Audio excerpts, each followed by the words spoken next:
presentation is led by Patricia Guy.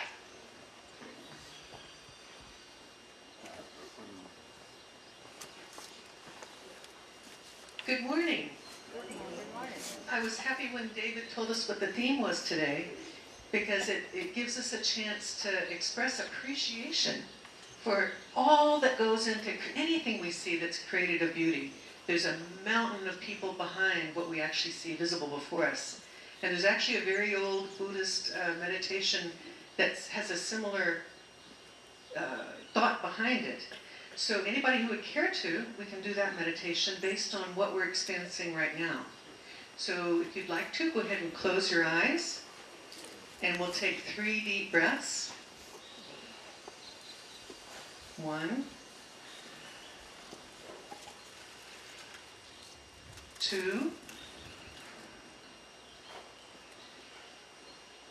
and 3.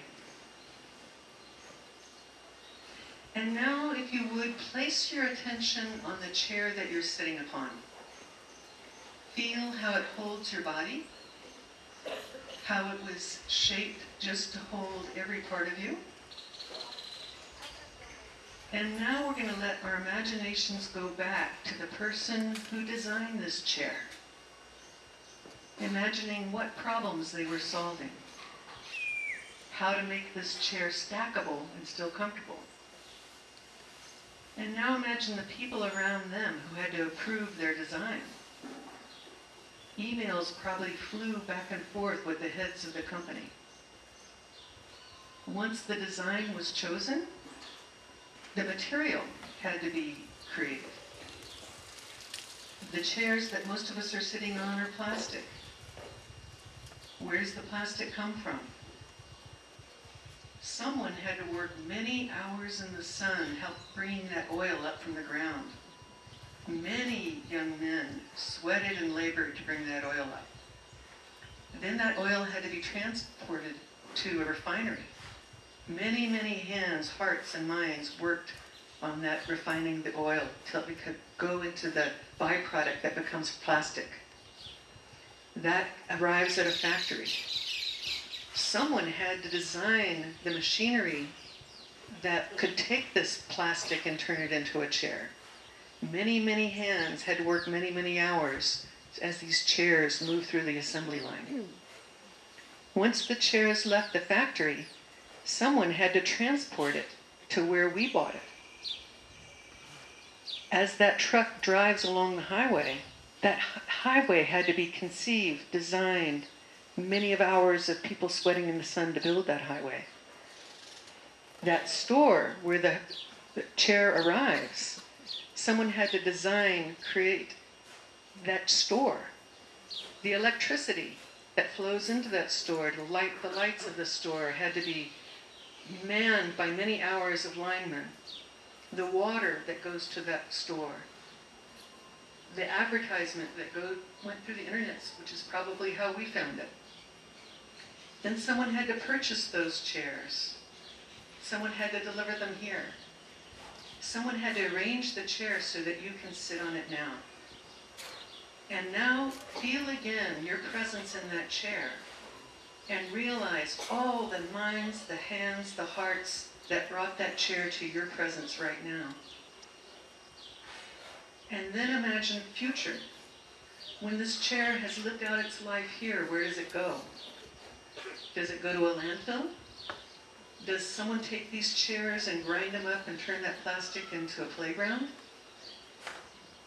Someone will imagine the future of all this plastic. Someone will create a different way for it to be used. So there's a long life of this chair before us. There's a long life of this chair ahead of us. And here we are in the moment. In addition, as you know, the DVD's in the sala to watch afterwards. What's it? The Good People? The deconstructed the set from The Good People. Ah, that's what it's in the sala. Expect to smell sawdust, hear tools growl, and feel the excitement as floorboards become the context for drama. David Bryan will be introducing everybody, including himself, and is heading this up. Please give a warm welcome for the unseen hero.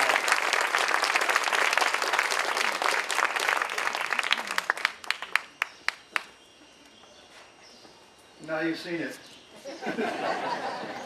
Without these drill drivers, we would be hopeless on the stage.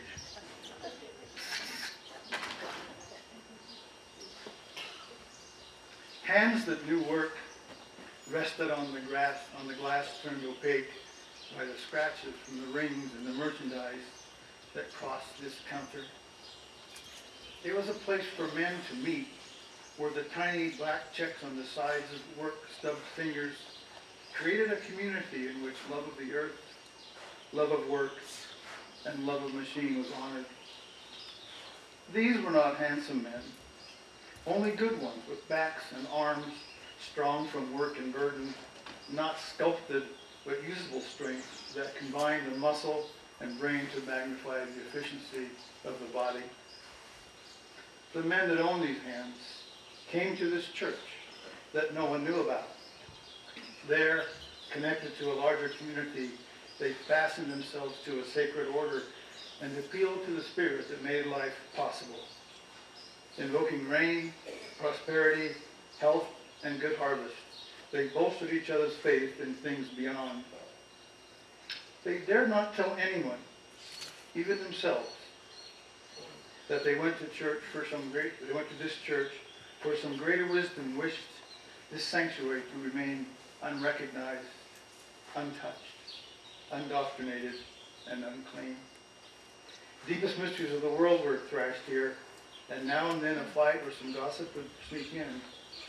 But most of all, it was a place for revelation, a regular unfolding of truth not found elsewhere.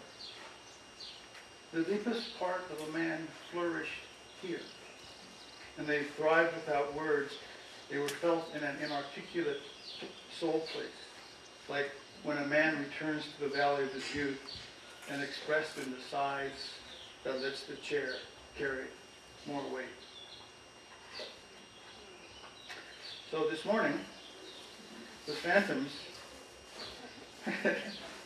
that's their title, what they wanted to call themselves, you know. We're going to demonstrate how we build sets. How many of you have been to LLT or Bravo Theater? Okay, so you know the sets are there. Well, when I first got involved with building the sets, we built the Revolve Theater at LLT.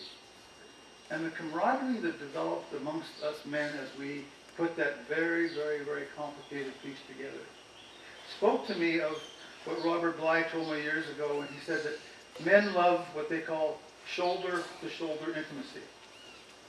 Something happens with men when they're working side by side, and they don't need to talk about it. But a very thick and deep, luscious relationship is developed. And when I experienced that with these guys down here, I said, this is really something very, very special. So when I go to see a play, and I built a set with the other guys, something in me adds so much to that whole experience, because I know that it's not just the wonderful performance of the actors and the actresses that are on stage, but it's the work that went behind it in terms of the artistic and the creativity that went into it. So this morning, I brought some friends with me, and I'll introduce to you in a minute. But I love Pat's meditation because what she's talking about is the unseen in everything. So when you look at these guys building the set, think of not only these guys building the set, but think of how much of life is interfaced in that way. Now, some of you don't. This is something that no one knows. In the row back here, there is a line of beautiful, bedazzled babes. And I would like these gals that are the partners of those of us that are here, would they please stand up and acknowledge them. Without them, come on, stand up. You know who you are, come on.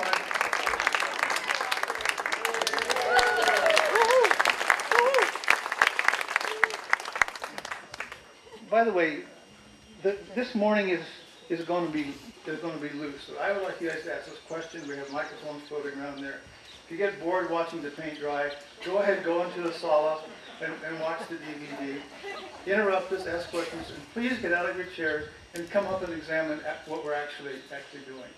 I expect this to be loose because I think one of the best thing about being on stage, working on the stage with these guys, they're so funny looking and funny acting. So please feel free to get up and walk around. Okay, so the first person I want to introduce is Alan Bowers.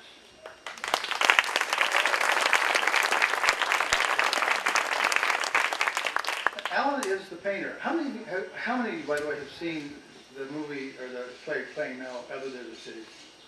It is phenomenal. Well, this is the dude that painted that. Thank you. With help of Elizabeth, who's sitting right there, Yes. in the role of fame. And so with us here this morning, we also have Peter and Candace Luciano and Deborah Blowers. These people are three of the main. And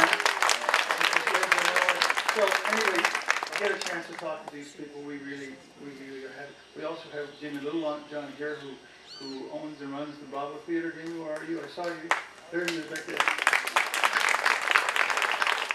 So we're so happy. So Alan, I'm just going to let you get started. Turn on your microphone. It's on. It's on. Okay.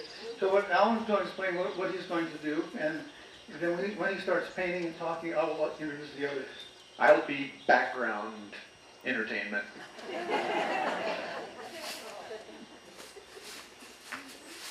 See how good he is? Masking tape. Our best friend. You know, if you ever wonder why joints don't show, or don't show quite so badly, or why screw heads don't show, that's why. Simple as that.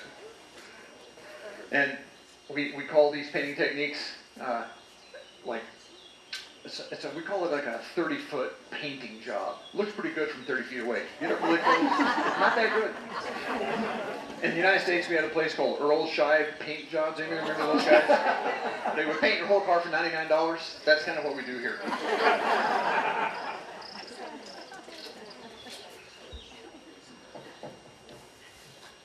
Go ahead. Okay. Go ahead. Okay. So while he's doing that, I would like to say a little bit about Alan. He's been painting sets for many years. His wife owned a theater back in the States, and he's been painting years. And the best thing about Alan is not his painting ability, which is phenomenal, but he used to run a hardware store. And True. if you have any questions, you go to Alan and say, Alan, what size screw should I use? You know, what size, what's this? And he's just sort of a bevy of knowledge.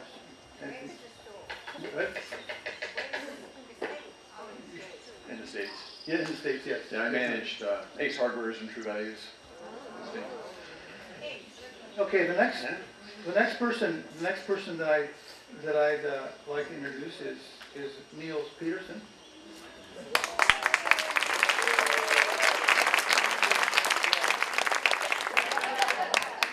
Let's go with that, I know.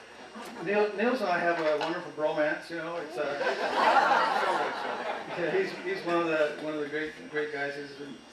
You know, sometimes you fall in with people that do such a wonderful job. He's one of them. So he basically designed a real cassette for Other Than the City. So Neil, why don't you jump on here?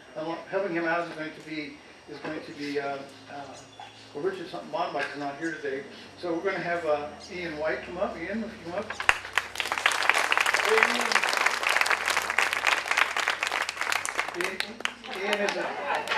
Ian is an ex-Brit. Spent most of his life in the construction industry, and like myself, built his own house and lived off the grid. Right? You were pretty much off the grid, raising animals and living up there. Peter, question. I just noticed there are no fat people working on the set. Anybody that wants to lose weight can volunteer at the theater. Well, that's. I did that before you introduced Russell. I'm going to introduce Russell.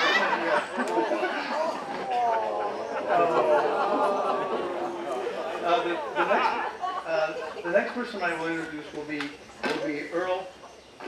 Earl, where are you? There he is. Earl was an ex-shopkeeper. Earl is new to us. He just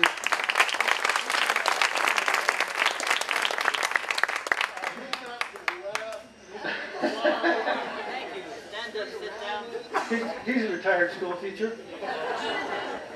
His lifetime teaching license credentials are in industrial training, formerly known as SHOP, physical education, and currently called kinesiology sciences, health and recreation, and driver's education, for which he will be returning to the United States 13 to continue to teach 15-year-olds how to stay off the sidewalks. Then I will introduce, I'll first introduce Russell. Don't use that.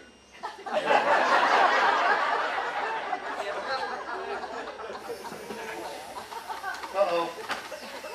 No, it was mine that was making noises. Yeah. Good.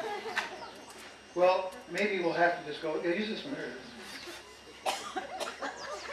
Actually, that drill that he pulled out, it has been a lifesaver. That drill, for those of you men who are interested, that thing will take a 3.5-inch screw and drive it straight through wood, or just hammer it all the way through. It's an amazing tool. So we really have a, what you doing over there, Alan? We're painting rocks. Okay. They're going to be rocks. This is going to get a lot heavier as I add this paint. Okay, and then, okay, a question in the back. Could we have a mic back there, please? The next person I will introduce will be Russ, what's the last name? Russ Mack Truck or something. Yes, a question back here. Oh, it's not a question, it's more of a statement that women use tools also.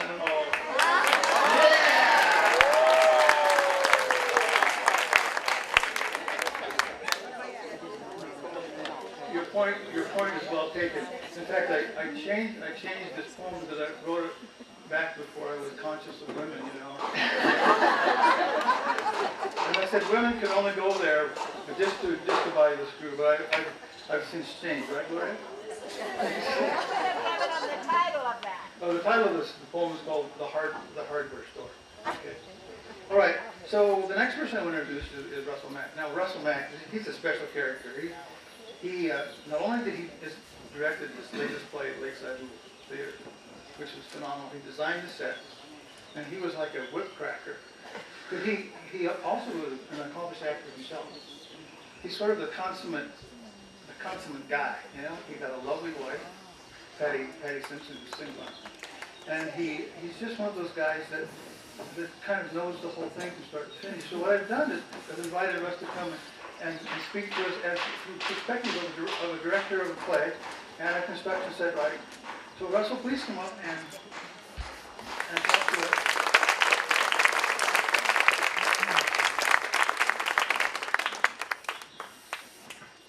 Good morning. Following David is quite a thing. Good morning. To develop a multifaceted project that is more than one can manage alone, something beyond a single skill set requiring various creative imaginations, we must enter the realm of collaboration. This can be men and women, it obviously is. A theatrical presentation starts with a vision, the art of seeing things invisible. This leads to design, which is then putting it on paper. This is where individual effort finds its limit and must expand to include the creative talents of a crew or team. This is where it gets exciting, bringing in new skills, imaginations, and spirits with very little leadership apparent, especially in this group. A collective effort of cooperation can flourish with wonderful results. A group of equals, side by side, getting it done through collaboration. Last year I designed the Bravo Theater. I think some of you may be familiar with that facility. And in collaboration with my good friends, most of them here, bringing their considerable building, painting, and creative energies, brought it to fruition in just over 3 weeks. At which point there was a production made, worked out beautifully. Recently I designed the set for Other Desert Cities. Maybe some of you saw it. And enlisted the same very talented group to bring it to life. Some are here today. Niels, Alan, David, Ian, Joel's here, someone in the audience, and Earl. And while a theatrical production is a real project requiring several trades working together, two things make it an unusual endeavor. first, its beauty is literally only an inch deep. Right, Alan? That's right. That's right. This is only an eighth of an inch deep, you know. One doesn't build a living room. One builds the illusion of a living room. Okay? It must function only to the extent needed in the play. Second, it is only to exist for a very limited time. Indeed, the very people who built it, after a couple of weeks, will tear it down tomorrow. Yay! Yay. Which is fun in itself too, you know, because you kind of get to dismantle it, you know. And the actors, you know, wonderful. Wonderful actors. Everybody shows up, and it's a very, it clears the air. It completes the project. You know, they call it a strike, and it strikes it from your consciousness, basically. So it works really good. The stage set is really just the first building block of a production. Painters like Alan bring on the magic of a real place. From 30 feet, as he says, that looks like a really great stone wall. I don't know why anybody would build a stone wall when they could have Alan come over and just paint one for them. You know. Although the set for other desert cities took Alan about as long to paint as it would to build a stone wall. So he worked constantly for like 2 weeks on that. In theater, they call this kind of painting the suspension of disbelief, and there's a lot of theater that uses that same description of the activities or the effects, whether it's lighting or sound or structures. When you walk in, you should think to yourself right away, that's someone's really nice living room. It doesn't, if you look at it really closely, it doesn't look like anybody's living room. But if we can just get you to go there with us for a few minutes till the acting starts, that seals the deal, usually, and that's all our goal is. Look at that. That is just wonderful. Lighting technicians come along now, and they focus audience attention on the play's action and scenery. Because it gives great dimensional depth to what Alan's doing. Sound technicians, like our friend James Jack, who made our DVD playing in there today, layer in music and sound effects and everyday sounds, birds, crickets, things like that elicit a feeling or a mood or a sense of place. Now we add furnishings, props, and costumes, each a complex craft in its own right. A successful production requires layering in stage managers to run the show, publicity and ticket crew, lobby attendants, bartenders, and so many others. I was looking at the program for other desert cities today, and I realized that there are 5 actors on stage and 50 people in support personnel between the board. Days, you get 50 people together, all plying their craft for a common project. It's just amazing, you know. Now, finally, we add the actors. In other desert cities, the cast had 5 people, supported, like I say, by about 50 of the artists I just listed. Of course, an ensemble cast is an excellent study in collaboration, but that's a study for another time. Thank you very much.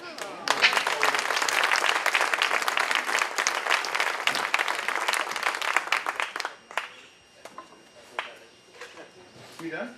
Yeah, I'm done. It's on you, Dave. Well, let's check in on Alan. Alan, show him what you're doing. Well, what we're doing here is a painting technique called wet on wet, where we just take 3 or 4 or 5 different colors of paint and we slop it on there and then just kind of blend them in as we go. Dave, we have a question up here. Question up there, okay? Yeah, with all these, this is more or less for the director. With all the folks that you talk about, do you do a storyboard, or how do you manage the timeline for all these different productions? Oh, there he is. Okay, how do I, a storyboard? You gotta do it in your head. I mean, really, you know, what you have to do is, Jamie's here, she's really good at this. You have to picture this scene, each scene from 5 different, in my case, 5 different viewpoints. So you have to be here, and you have to be, you know, how people talk to each other and how they approach and back up and things like this. So you just, really good plays kind of suggest themselves how to do this. You know, that's my fun unit anyway. Yeah, I was thinking more in terms of management of the production. Because I'm sure you know. Talk to my wife. Brains in the outfit right there. Okay. You should, my wife was just my producer. Couldn't have done it without her.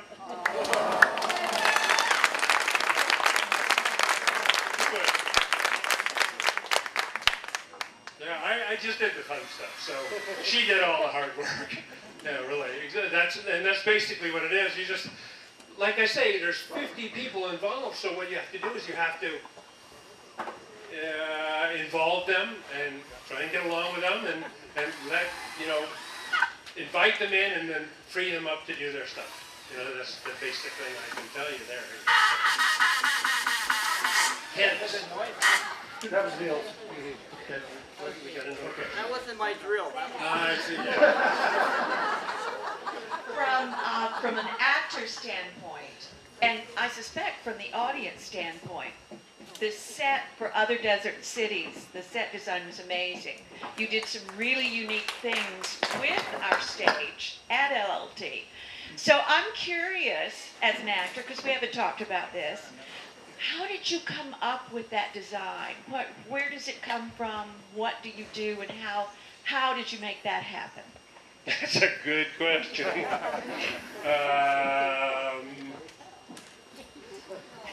The nice, spacious, rich people's living room. That's what I was going for. I was just going for space, and the furniture there is out of my living room, so I don't have a living room right now. If I want to sit in my living room, I got to go down to the theater. This type of thing. So Peter and Candace, we had 7 different people, families, donate furniture for our use. So because the theater has a limited amount of storage, so they can't store all that much stuff. So we go around and you walk in somebody's house and go, hi. And you look. Oh, nice table here. I've never been in this bedroom before. You've never had that by any theater at your house. Talk about the fact that you actually built out a thrust, Oh, okay. which is All right, fine. very unique. All right. Okay. The LLT has an orchestra pit. Okay, and it has been used for an orchestra in the past, this type of thing. And it's usually it's in front of the curtain line, so it's usually not used in a straight play when the stage is all at the same level. Well, I got this idea that if you lowered it down and put a couple steps on either side, that I could have actors down there very close, this kind of what they call a thrust stage or a dance April stage or something like this. And it would add an element of closeness and intimacy to this play. That's pretty much it, So, and these great guys say, sure, we'll do that. What the hell? Yeah. The fire. Yeah, that's right. Okay, the fire. There's a company called Chauvet, and they're a huge lighting company. Okay, and they make this thing, and it's called Bob. Bob. That's what they call it, Bob. Okay, and what it is, it's a small metal frame with LED lights in it, orange, blue, yellow, something like this. Okay, and it's got a little blower, and the lights come on. And what you see there is a triangular piece of silk, okay? With the fan stuck on the bottom, and then the fan makes it go like this. Yeah, it's really cool, huh? Yeah, I know. Exactly. I bought it like a year ago, and I gotta use this thing, So, and this wonderful crew that we got here got together, and we had the chimney made, the metal people here making the chimney, and it all came together beautifully, and Alan painted and painted and painted, did just a fabulous job. So we have a wonderful crew. Alan did the walls, he did the floors, we just did everything. So, I want to interrupt for a second because I want to ask Niels. I want to ask Niels to explain what he and his crew are doing right now. What are you doing right now?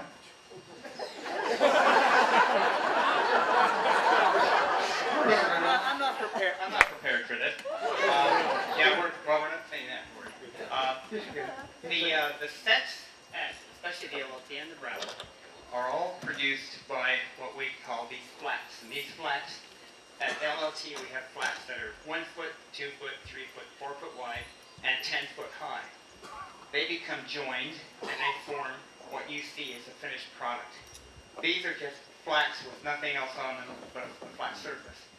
We have probably 20 or 30 other flats in inventory that have doors, windows, codes, just about anything else that you can think of. We try and reuse as much of this material from show to show as we can, and we stop sometimes when we're working along. We say, okay, who remembers the one with the window that was? And the guys gather, and we all scratch our heads, and we say, well, we knew we had that 2 years ago, and the search goes on, and within a day or two we find that part and bring it out. Not actually that bad, but it feels like it at times. What are these? These are, I'm getting there. See what I have to put up with, you know? Yeah. I kept rubbing my shoulder. Okay, we're back in shape now. These are, at the theaters, they're already stages built, much like this one here. But some of the sets require different elevations. If you've seen it before, sometimes you've seen elevations 3 or 4 high. We've standardized all our elevations to be 7 inches. So you do 7, 14, 21, 28. All of these 4x4s have been pre-built, and the legs are cut. So when we want 10 4x4s 7 inches high, we don't grab the legs for the 7-inch one, put them all together. These are bolted together, and they form one of the surfaces on which the actors will work. I think that's about it. Any questions? I have one. What are these things down here? What are they used for? Platform. Oh, you said that? Yeah. Are you with me? We rehearsed this for 3 hours yesterday. I'm surprised you couldn't tell. Hi. I just want to say this is actually what it's like when these guys are in your theater doing work. There's a comedy routine going on. There's camaraderie going on. You're seeing the genuine building of a set. This is my first opportunity to publicly say thank you to Russell for the design and to all of these guys, because they were all there for building the Bravo, which was a miracle in 3 weeks. I've never seen anything quite like it. They were 10, 12, sometimes 15-hour days, solid. What is amazing about these guys is they're mathematicians. What's Russell's rule? Measure 5 times, cut once? Right? Because I always screw it up. The mathematicians, they're artists. They are creative people beyond belief, because what they do is they come to somebody like me or Russell or a director who says, well, I kind of want something over here that looks like, well, that maybe there's a mountain and behind it maybe a lake, and in front of us there's like this patio, and by the way, I need for it to like open up so that their little troll can come out of the mountain, and I mean, you give them this impossible vision, and you have no idea how it's going to get built, and these guys figure it out for you. It's amazing what they do. I'm so glad that they're doing this today, so that people can actually see it and change. Thank you. A million times. And what was the question?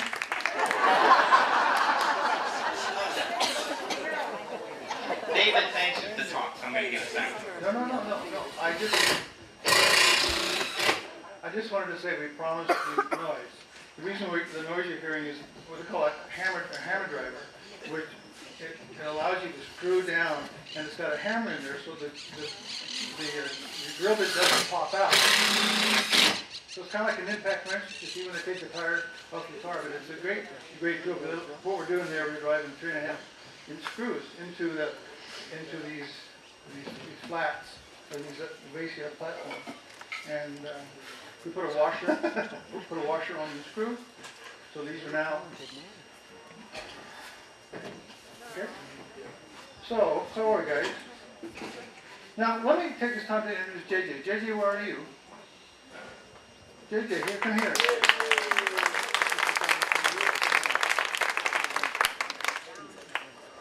Big Alan. Alan. Alan. Yeah.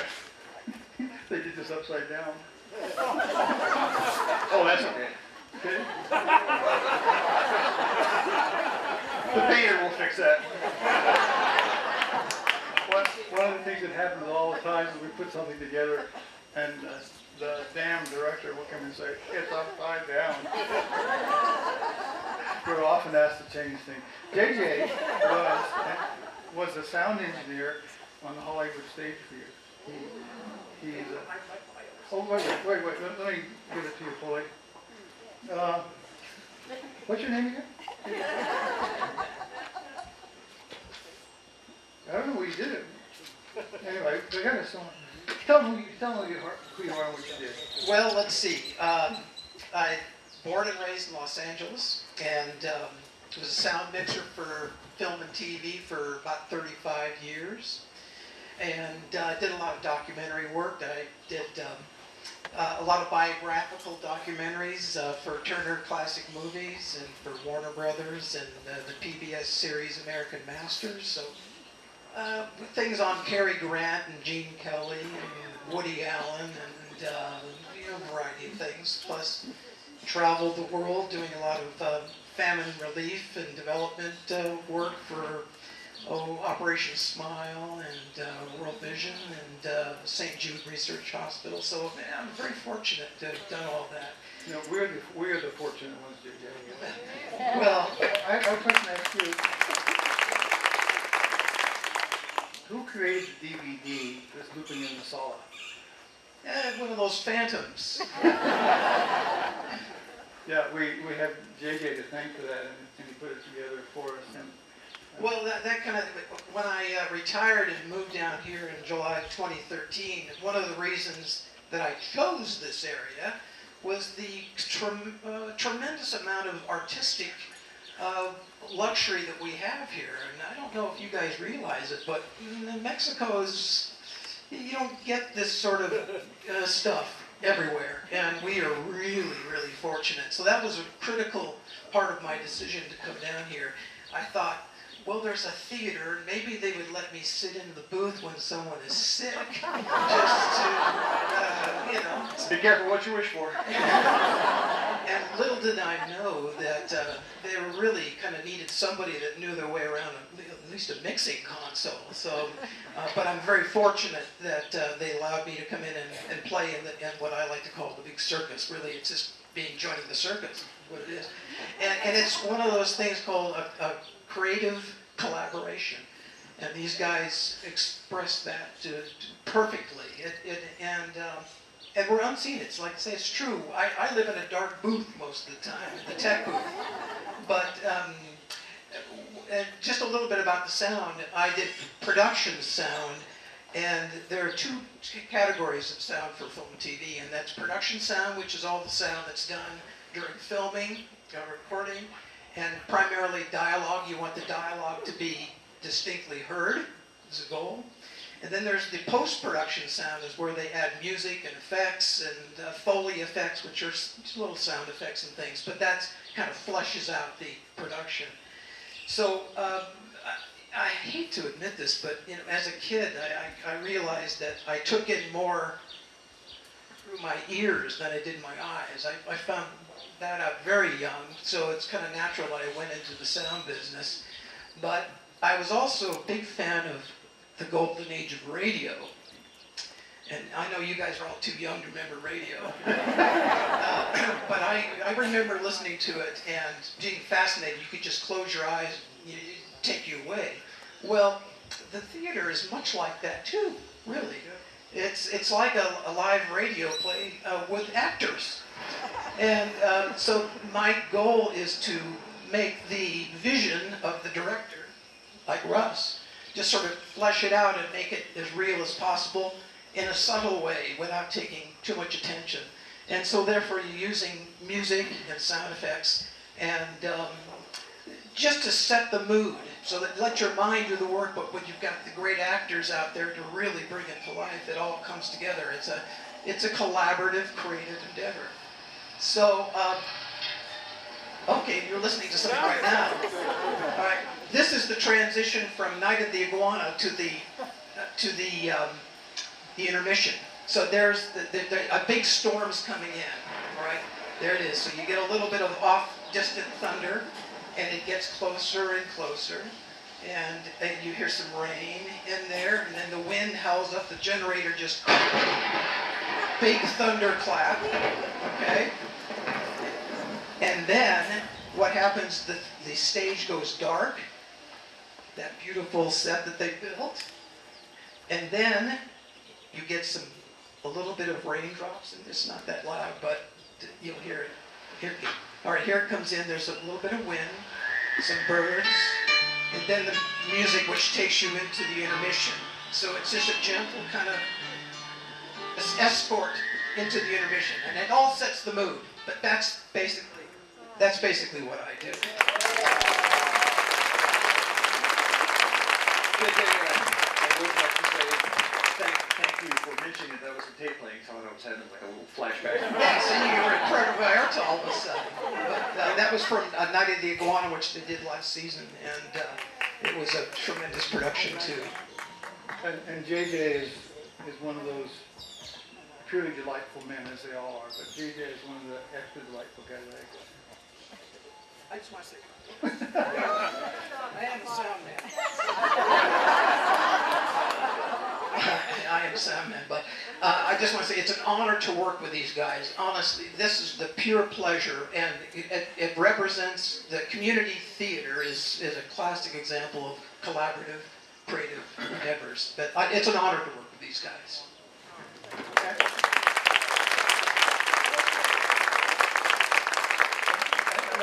Let me just also say that there are many people here who also build sets. These guys just happened to be around when I popped the idea in the group, so that's why. Wrong place, wrong time. Now let's take a moment and drop in and ask Alan, what are you doing? I'm going to paint some boards. I just did rocks up above. I'm going to do some quick boards down below, and Okay. we'll just paint while you're doing whatever you're going to do. How's it going? We're doing good. Good. How are you guys enjoying it? All right? Looks like an outdoor rock wall, sort of. Now, what I'm wondering is if we could, I don't know, if we could put that panel in now, so Yep.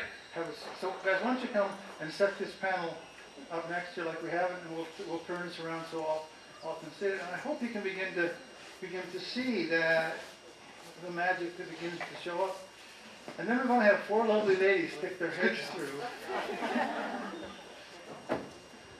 Guys, let's first rotate the flat back so we can see what's going on, okay? Can you just, let's pull this back. These people over here can't see it. Let's pull it this way. There you go.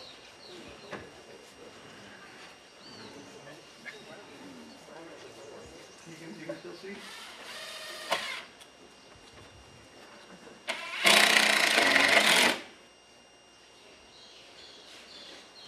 Probably spin it around quite a bit more.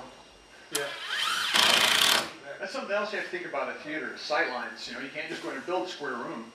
It's got to be in an angle, and it's got to be in an angle that lines up to the seats on the extreme edges of the theater so everybody can see what's going on.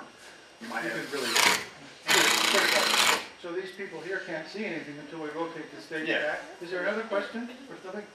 We'll turn it away. We got it. Roy's back there. Here's another video. Yeah, we can turn it just about 90 degrees, and still these people can still see the wall I'm painting on. So yeah. When we built the set for good people, was it good people? We had the garbage disposal. We had to rotate the whole huge flat. So we learned how to put Teflon sliders on here so two people could grab the whole set and turn around 90 degrees. So it really is a wonderful. Can everyone see that? Kind of see what we're doing here. So I'll continue to paint. Yeah. Now, please, if you wanna get up and ask, come up and look around, ask questions, poke fun, go feel right at home. Believe me, it happens in the theater. Have a couple questions back here.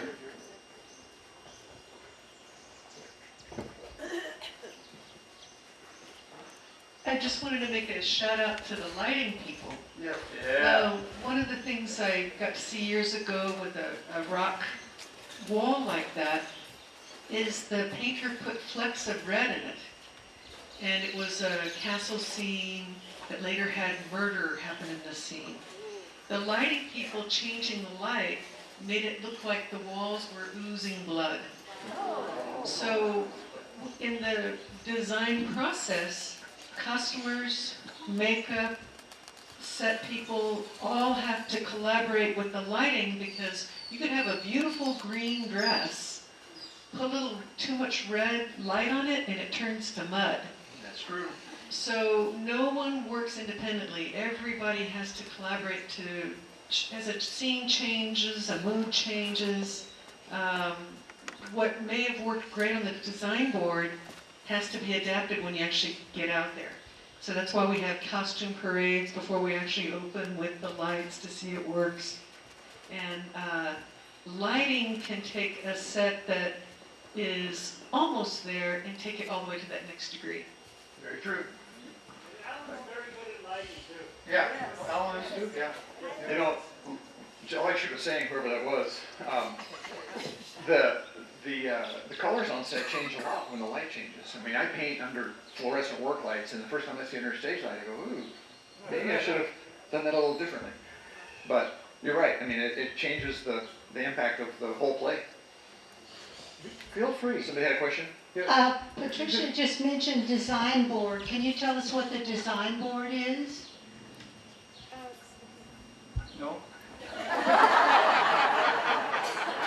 Some people will do it all in their head, and some people like to take swatches of fabric, swatches of paint, put it all together when they're trying to sell the idea to whoever has to approve the designs, whether it's the director or the producers or the theater company themselves.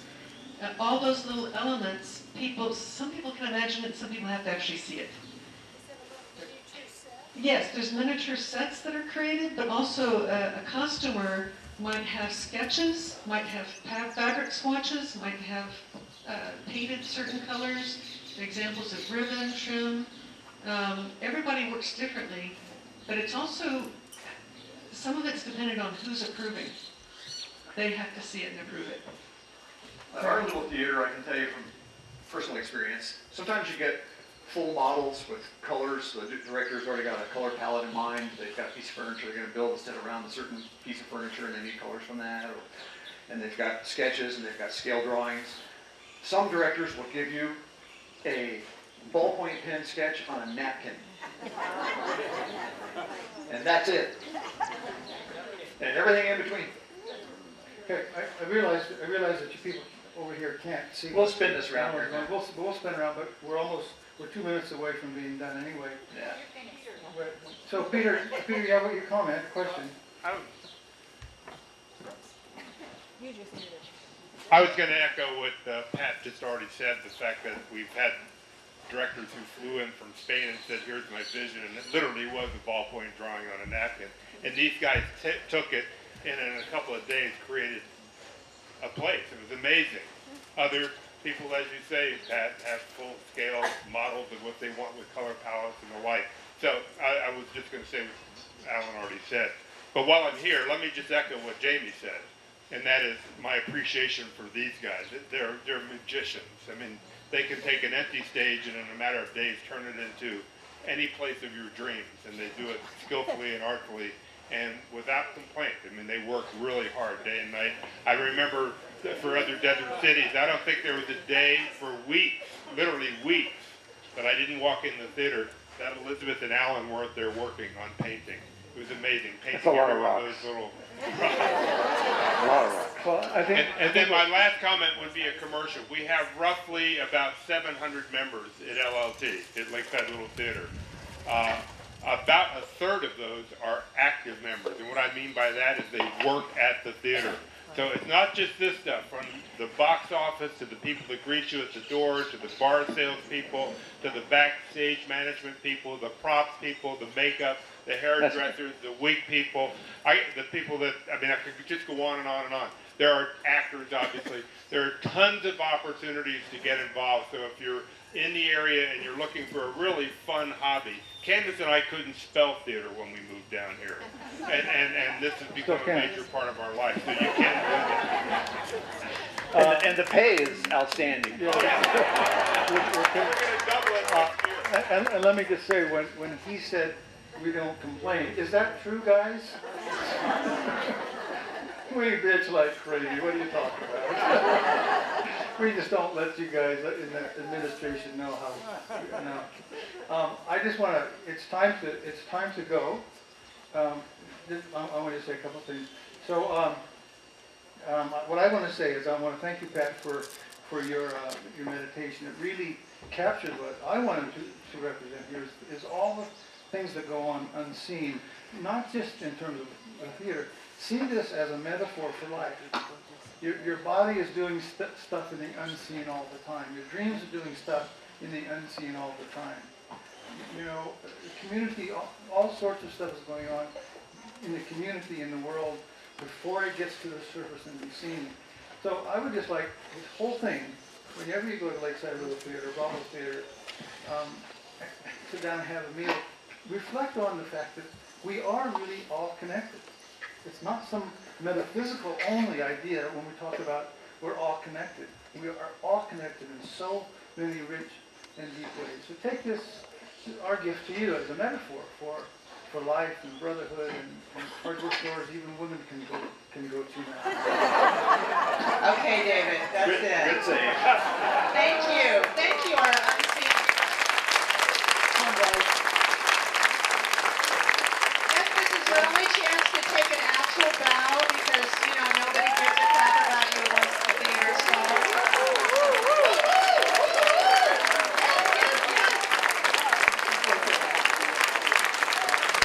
Applause and a bow. Well, you always scream